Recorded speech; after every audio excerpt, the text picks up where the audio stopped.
नमस्कार साथियों, स्वागत है आपका हमारे ऑनलाइन प्लेटफॉर्म मनीष की पाठशाला में। उम्मीद करता हूँ आप सभी स्वस्थ होंगे, मस्त होंगे और अपनी अपनी तैयारी में व्यस्त होंगे। साथियों, रीट के लिए अपने स्पेशल शॉर्ट रिवीजन सीरीज शुरू की थी, जिसमें आज अपने टॉपिक करने जा रहे हैं भारतीय संविधान के प्रमुख भाग और उनके अनुच्छेद भी।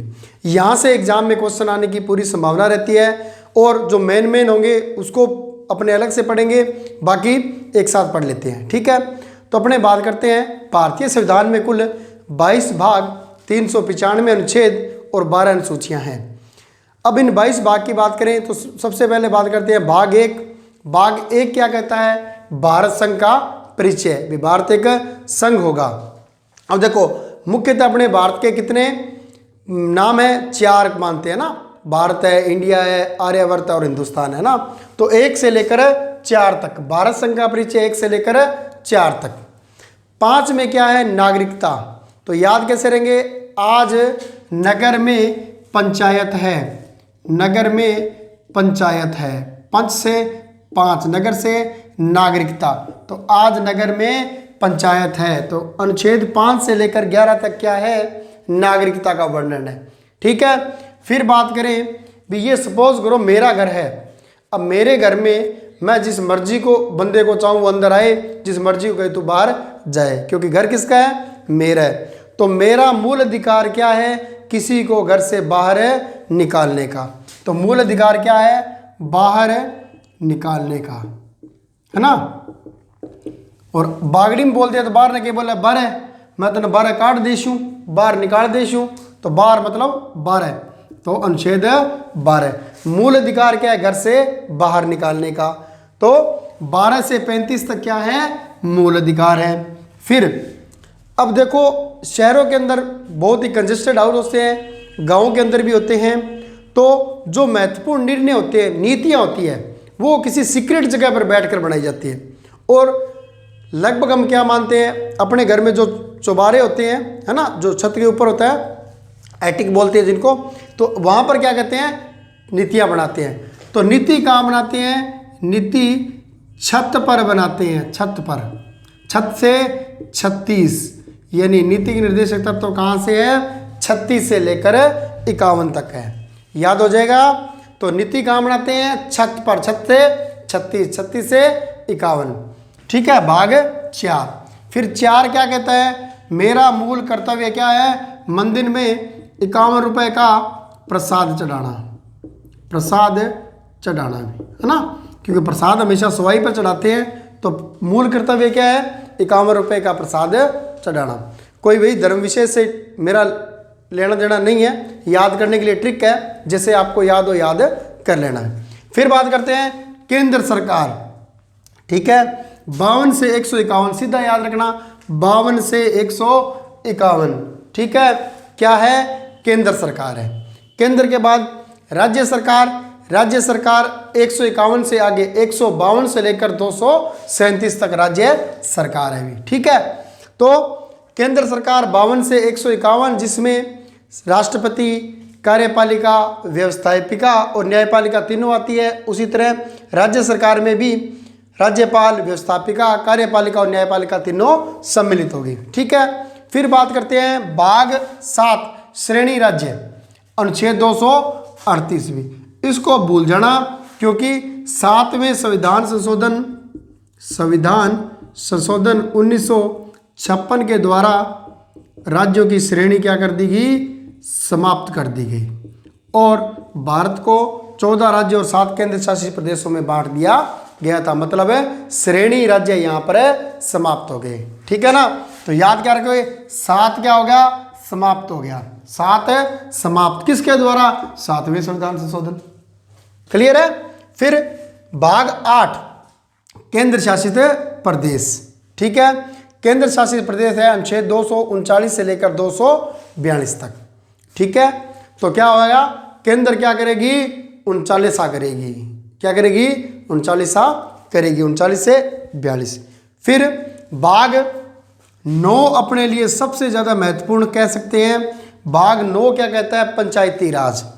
और ये जो पंचायती राज व्यवस्था है ना, पंचायती राज ये क्या करती है? 13 ताली नृत्य करती है भी। तेरह ताली नृत्य, तेरह ताली नृत्य कौन करता है? कामड़िया पंथ के रामदेव जी के जो अनुयायी है वो करते हैं ना। तो तेरह ताली से 43, 13 ताली 43, तो 243 में क्या है? पंचायती राज है भी। तो मोस्ट इंपॉर्टेंट है पंचायती राज है भाग 9 और अनुच्छेद 243 में भी, ठीक है। और 243 में ए से लेकर अनय तक। फिर इसी 243 9 क में क्या दिया गया है? नगर पालिकाएं, जो अपने विस्तार से अपनी पिछली क्लासों में पढ़ चुके हैं। और 9 ख में दिया गया है सहकारी समितियां। फिर यहाँ से क्वेश्चन क्या आता है कि पंचायती राज व्यवस्था का जो उल्लेख है वह किस अनुच्छेद में किया गया है? 243 ए से लेकर अनय तक। फिर बात करें 243 तय से यह 6 तक तो क्या है? नगर पालिकाएं, और यह जय से लेकर यह अन्य तक सहकारी समितियां हैं, ठीक है। तो जो 9वां भाग है वो अपने लिए बहुत ज़्यादा महत्वपूर्ण है। पंचायती राज क्या करेगी? 13 ताली नृत्य करेगी, 13 ताली से 43 में, ठीक है। फिर भाग 10 क्या कहता है? अनुसूचित जाति व अनुसूचित जनजाति के क्षेत्रों का निर्धारण व उनके लिए विभिन्न प्रकार की लोक कल्याणकारी योजनाएं प्रारंभ करना भी, ठीक है। तो SC व ST वाले क्या है? बहुत ज़्यादा परेशान है भी। क्यों परेशान है? उनकी क्या कर दी गई है? कोई सुनता नहीं है। तो सुनता नहीं है, बेचारे क्या करते हैं? सारा दिन 4 रहते हैं, यानी कि 44 रहते हैं, सारा दिन 44 का पाठ करते हैं। लोग तो 40 का पाठ करते हैं, ये किसका करते हैं? 44 का पाठ करते हैं, ठीक है। तो SC व ST के लिए क्या किया है? क्षेत्र व योजनाएं 244 के अंदर, ठीक है। फिर अनुच्छेद 11 भाग 11 क्या कहता है? केंद्र राज्य संबंध। अब देखो कोई भी दो व्यक्ति हैं, उनके बीच में ना अगर बढ़िया संबंध हो ना तो लोगों को ये अच्छा नहीं लगता। उनके क्या होने लग जाता है? पेट में दर्द होने लग जाता है। दो बंदों के बीच में अच्छी बॉन्डिंग हो ना तो लोगों को बर्दाश्त नहीं होती, तो उनके पेट में क्या होने लगता है? दर्द को अंग्रेजी में कहते हैं पेन। तो केंद्र राज्य संबंध देखकर लोगों के पेट में पेन हो जाता है, पेन से 45, तो 245 भी याद रखना। अनुच्छेद 245 से 263 तक क्या है? केंद्र राज्य संबंध है, चाहे वो वित्तीय संबंध है, चाहे वो आर्थिक संबंध है, चाहे वो राजनीतिक संबंध है, ठीक है। फिर अनुच्छेद 12 कहते हैं वित्त व संपत्ति से संबंधित है भी, ठीक है। तो अगर मेरे पास वित्त हो यानी पैसे हो तो जाहिर सी बात है मैं हर काम की क्या कर दूं? चोटें उठा दूं। क्या कर दूं? चोट चक दूं, मतलब अति कर दूं किसी बात की। तो वित्त हो तो क्या कर दूं? चोटे मतलब 64। तो 264 में क्या है? वित्त संपत्ति है। और इसी के अंदर याद रखना अनुच्छेद 280 के अंदर क्या कहेगा? वित्त आयोग का गठन भी, ठीक है। यह महत्वपूर्ण है, 280 में वित्त आयोग का गठन भी। फिर बात करते हैं अनुच्छेद 13 अंतर्राज्यीय व्यापार एवं वाणिज्य। तो अंतर्राज्य यानी किसी भी देश की सीमा के मध्य व्यापार एवं वाणिज्य क्या होना चाहिए? 1 नंबर का होना चाहिए, क्योंकि क्या होता है? व्यापार होना चाहिए ईमानदारी का, और ईमानदारी भी कैसी? 1 नंबर की, ठीक है। तो अंतर्राज्यीय व्यापार एवं वाणिज्य क्या होगा? 301 में। तो 1 नंबर मतलब 301 से 307। एक चीज और देखना, वित्त एवं संपत्ति के अंदर याद रखना 300 क में क्या कहा गया? जो भारतीय संविधान के अनुच्छेद 31 में संपत्ति को मूल अधिकार दिया गया था उसे हटा दिया गया 42वें संविधान संशोधन द्वारा, और उसे क्या बना दिया गया? कानूनी अधिकार बना दिया गया, ठीक है। तो अब सरकार जब चाहे जिसकी चाहे जो प्रॉपर्टी है वो अपने अंडर में ले सकती है। इसको मूल अधिकार से अदा कर 300 क में कानूनी अधिकार बना दिया गया। क्लियर है? कुल कितने हो गए भी? 13 भाग हो गए। फिर से देखते हैं भाग 1 क्या कहता है? भारत संघ का परिचय। भारत के नाम के अनुच्छेद 1 से 4। आज नगर में पंचायत है, पंचायत से 5। मूल अधिकार घर से बाहर निकालने का 12 से। नीति कहाँ बनती है? छत पर 36 से 51। मूल कर्तव्य क्या है? 51 का प्रसाद चढ़ाना। केंद्र कहाँ पर है? 52 से 151 में। राज्य कहाँ पर है? 152 से 237 में। श्रेणी राज्य है 238 में। तो भाग 7वें संविधान संशोधन 1956 के द्वारा इसको श्रेणी राज्यों को समाप्त कर दिया गया। फिर 8 में केंद्र शासित प्रदेश कहाँ पर है, 239 से 242। भाग 9 क्या कहता है, पंचायती राज। पंचायती राज क्या करती है, 13 ताली नृत्य करती है या नहीं करती है। जब सरपंची का चुनाव होता है ना, तो 13 ताली नृत्य होता है। एक एक वोट, एक एक क्षण बदलता है, कौन सा वोट कहाँ जाएगा। और जो कत्ल की रात होती है, चुनाव से पहली रात, वो जो गांव में रहते हैं, जिन्होंने सरपंची देखी है, उनको भली भांति पता होगा भी 13 ताली नृत्य होता है कि नहीं होता है। 1 महीने तक बैठ कर ही नहीं देखते चुनाव के अंदर, है ना। तो पंचायती राज 13 ताली नृत्य करती है, कहाँ से, कैसे लेकर अणय तक। फिर 9 क्या कहता है, नगरीय स्वशासन, जो कि तय से यह 6 तक है। फिर 9 कहता है सहकारी समितियां, 243, यह जय से लेकर यह न तक। फिर भाग 10 क्या कहता है, एससी व एसटी की योजनाएं, क्योंकि विचारों की चमड़ी उतार ली गई है, चमड़ी से 44, ठीक है। तो इनको क्या दिया जाए, इनके लिए विशेष क्षेत्र व योजनाएं बनाई जाए। फिर बात करें केंद्र राज्य संबंध अच्छे हैं तो लोगों के पेट में होता है पेन, पेन से 45। फिर अनुच्छेद 12, यह भी इंपॉर्टेंट अपने लिए, वित्त व संपत्ति। तो वित्त नंबर क्या, वित्त अगर मेरे पास पैसे हैं तो मैं क्या कर दूं, चौंठे उठा दूं, 64, चौंठे से 64। फिर 280 में वित्त आयोग, 300 में संपत्ति का अधिकार। फिर 13 क्या कहता है, अंतर्राज्यीय व्यापार एवं वाणिज्य भी। तो अंतर्राज्यीय व्यापार एवं वाणिज्य क्या होना चाहिए, 1 नंबर का होना चाहिए। तो 301 से लेकर 307 तक भी, ठीक है अभी। फिर देखते हैं इसके बाद अनुच्छेद 14 भी। अनुच्छेद 14 क्या कहता है, संघ व राज्य में लोक सेवा आयोग भी।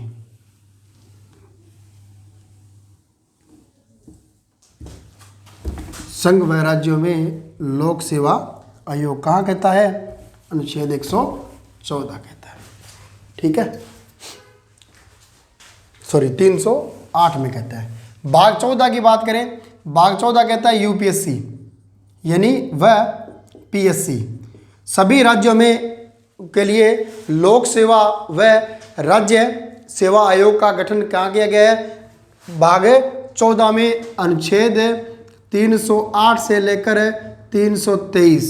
देखो आजकल पेपर आउट होने लगे, राजस्थान में आरपीएससी में पेपर आउट होने लगे, तो क्या करो, यूपीएससी को अठे लाओ, यूपीएससी को अठे लाओ, क्योंकि यूपीएससी के पेपर आउट नहीं होते। अठे मतलब 8, तो 308, तो यूपीएससी को अठे लाओ, 308 से 23, तो 23 तक यूपीएससी भी, ठीक है। भाग 15 चुनाव आयोग भी, ठीक है। चुनाव आयोग या इसी को बोल देते हैं निर्वाचन। तो भारत में संविधान में निर्वाचन का उल्लेख दिया गया है अनुच्छेद 324 से लेकर 329 तक, ठीक है। चुनाव बहुत जरूरी है, इसलिए चुनाव आयोग को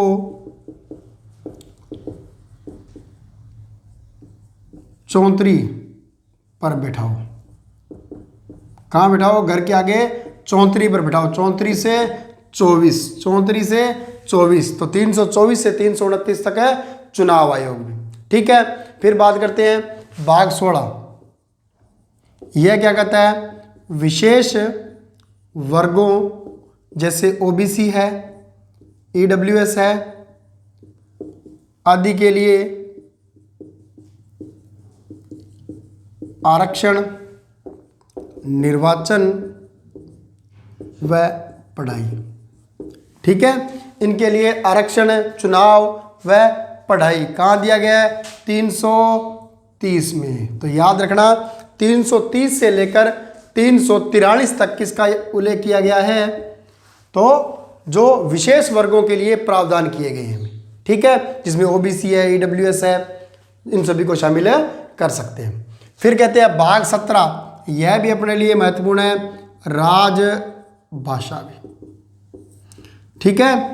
तो राजभाषा का उल्लेख भारतीय संविधान के किस अनुच्छेद में किया गया है, तो अनुच्छेद भाग 17 में। और अनुच्छेद की बात करें 343 से लेकर 351 तक भी, यहाँ 342 था भी, ठीक है, 343 से लेकर 351 तक। तो राजभाषा क्या होगी, हिंदी होगी। तो एक बात और याद रखना, हिंदी राजभाषा है, न कि भारत की राष्ट्रीय भाषा है। तो 343 से लेकर 351 तक। एक बात और याद रखना, जो भारतीय न्यायालय, ठीक है, उनकी भाषा क्या होगी? अंग्रेजी होगी। कहाँ लिखा हुआ है? अनुच्छेद 348 में। क्या होगा? भी राजभाषा तो अपनी जो हिंदी होगी, परंतु 348 कहता है न्यायालयों की भाषा अंग्रेजी होगी। ठीक है, फिर बात करते हैं 18, यह भी मोस्ट इंपॉर्टेंट है। अभी इसमें क्या किया गया है? आपातकाल। और आपातकाल कहाँ से लिया गया था? अभी जर्मनी से। तो 352 से लेकर 360 तक 3 तरह के आपातकाल, राष्ट्रीय आपातकाल यानी कि राष्ट्रपति शासन, राष्ट्रीय आपातकाल और वित्तीय आपातकाल। ठीक है, फिर बात करें भाग 19 प्रकीर्णन मामले में। प्रकीर्णन मामले, तो एक किरणा नाम की लड़की है, उसको एक सट मारो। किरणा नाम की लड़की, उसके क्या मारो? एक सट मारो। किरणा के एक सट मारो, सट से 61, है ना, 361 में। तो 360 तक तो क्या था? 52 से 60 तक तो आपातकाल था। 361 से लेकर 367 तक क्या है? प्रकीर्णन मामले है। ठीक है, फिर अगला है भाग 20, यह भी अपने लिए महत्वपूर्ण है और इसमें क्या है? संविधान संशोधन प्रक्रिया भी। कहां से ली गई है? अभी दक्षिण अफ्रीका से, है ना। तो संविधान संशोधन की प्रक्रिया कहां से ली गई है? दक्षिण अफ्रीका से। इसका उल्लेख कहां पर है? तो भाग बोले तो 20, अनुच्छेद बोले तो 368 के अंदर। ठीक है, फिर भाग 21 क्या कहता है? विशेष राज्य व संक्रमण कालीन प्रावधान। ठीक है, तो विशेष राज्य व उनके संक्रमणकालीन प्रावधान जो अस्थायी होंगे, अनुच्छेद 369 से लेकर 392 तक। फिर करते हैं भाग 22, ये क्या होगा? संविधान का अनुवाद। कहाँ से? 393 से 395 तक। ठीक है, संविधान का अनुवाद कह लो या किसी का संक्षिप्त नाम कह लो। ठीक है, किसी नाम का संक्षिप्तीकरण करना, संविधान का अनुवाद करना, इसके अलावा कोई प्रारंभ करना किसी को, ये सारे किस में दिए गए हैं? अनुच्छेद भाग 22 अनुच्छेद 395 में दिए गए हैं। ठीक है, फिर से देखते हैं भाग 14 लोक सेवा आयोग यूपीएससी को 8 से लेकर 23 तक, जिसमें याद रखना 316 में आरपीएससी व यूपीएससी का गठन है भी, याद रखना। ठीक है, फिर बात करें चुनाव आयोग को कहाँ बिठाओ? 34 पर बिठाओ। 34 से 24 भी, 324 से 329 भाग 15, यह भी अपने लिए महत्वपूर्ण है भी। फिर 16 विशेष वर्गों के प्रावधान अनुच्छेद 330 में से लेकर 342 तक, यह भी याद कर लेना। जिनको इंपॉर्टेंट लिखा है वो याद करना, बाकी याद रहे तो ठीक है, नहीं कोई बात नहीं। फिर बात करें भाग 17 क्या कहता है? राजभाषा। राजभाषा क्या होगी? हिंदी होगी, जिसके उल्लेख दिया 343 से लेकर 351 तक। न्यायालयों की भाषा अंग्रेजी होगी 348 में भी। फिर 18 में आपातकाल। आपातकाल 3 तरह के, 352 से लेकर 360, 352 में, 356 में, 360 में। फिर प्रकीर्णन मामले, किरणा को 61 मारो तो किरणन 61 से लेकर 67 तक। फिर संविधान संशोधन बहुत ज़्यादा महत्वपूर्ण अपने लिए, तो कहाँ पर है? अनुच्छेद 368 में है। फिर विशेष राज्य व संक्रमणकालीन प्रावधान 369 से लेकर 392 तक, और इसके अंदर आपने पढ़ा होगा असम, मिजोरम, मेघालय, त्रिपुरा जो विशेष राज्य हैं या जो भौगोलिक क्षेत्र से अलग है, उन राज्यों के लिए अलग से प्रावधान किए जाते हैं। लेकिन वो प्रावधान होते क्या हैं? अस्थायी हैं, यानी कि वो स्थायी नहीं माने जाते। फिर बात करें भाग 22 संविधान का अनुवाद, नाम का संक्षिप्तीकरण, प्रारंभ आदि 393 से 395 तक। ठीक है, याद हो गए होंगे, ट्रिक से बता दिया है, एक बार पढ़ लेना। जो मोस्ट इंपॉर्टेंट लगाए हैं वो उनको ज़्यादा याद कर लेना, बाकी ट्रिक से आपको याद हो जाएगा। ठीक है, फिर बात करें, यहाँ एक चीज़ देखना, जो भारतीय संविधान के अनुच्छेद 5, 6, 7 और 8 याद रखना, 5, 6, 7, 8, 9 और 60। 5, 6, 7, 8, 9, 60 ठीक है। 324, उसके बाद बात करें 324, 367, 368, ठीक है। 367, 368 नहीं, 379, 367, 389, 380, ठीक है। फिर बात करें 388, 391, 388, 391, और फिर बात करें 393 और 94 भी, ठीक है। फिर से देखना 5, 6, 7, 8, 9 और 60, 324, 366, 366 नहीं लिखा ना, 366, 367, 379, 380, 388, 391, 393 और 394, ये अनुच्छेद क्या हुए याद रखना, ये अनुच्छेद 26 नवंबर 1949 को लागू, याद रखना। बाकी जितने भी अनुच्छेद हैं वो 26 जनवरी 1950 से लागू हुए, ये सारे के सारे कब भी लागू हो गए, 26 नवंबर 1949 को लागू हो गए। क्लियर है? तो ये था एक प्यारा सा शॉर्ट रिवीजन। अगली क्लास में मिलते हैं, आज के लिए इतना ही। हैव ए नाइस डे, धन्यवाद।